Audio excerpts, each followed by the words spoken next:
What was a highlight for you from January to the start of the summer run, June? Oh, there's been, if you talk about a highlight, it's Houston for sure for me. I mean, anytime you can get a big substantial win on your standings in the PRCA, it's a big win or anything like that. But to be able to do that with Braden, my brother, in the fashion that it happened, I can't even really put it into words how special and like how memory and how high of a high that was for me. I mean, it's movie-like. Yeah, it's movie-like. It's just the way that it happened. I mean, he had a terrible, long, rough year last year, fell off at Rodeo Houston, and to come back and split the win with him in the Final Four and to get to do that rope off, it was just, yeah. I mean, honestly, just out of this world, the fact that it happened movie-like you said. So that was for sure a high for me. The memory that we got to make is unmatched, honestly.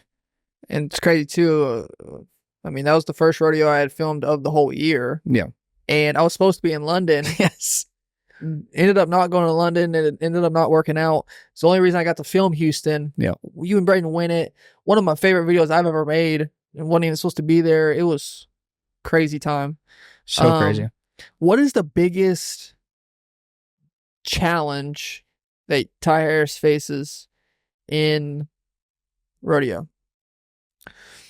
Biggest challenge that I face, I think it's probably the biggest challenge that a lot of guys face is mentally being prepared, confident, and and being able to execute mentally. Like, there's so many guys out here that can rope.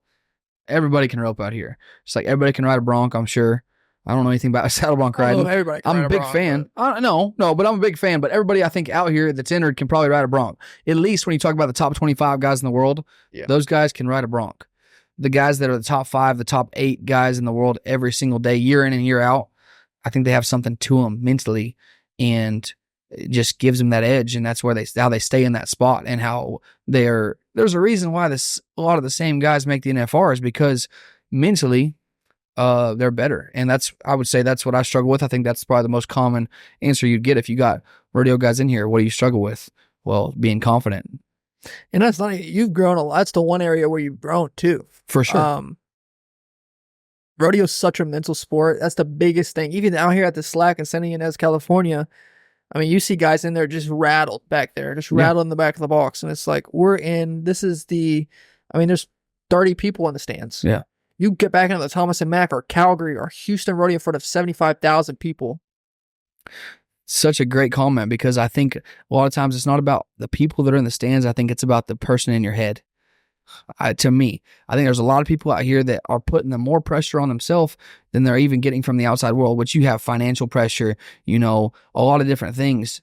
But what it comes down to is you putting the pressure on yourself, knowing I get to go to 80 rodeos this year and I want to be in the top 15 in the world in the standings to make it to Vegas. It's what I've dreamt about my whole life. It's what I've worked for. It's what I'm prepared for. That's all I want to do. That's all I want to do is make Vegas.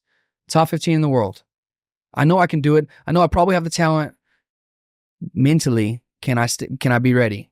When you back in there and you start feeling those pressure and that nervousness and that excitement, it's hard to deal with. And how are you going to handle it?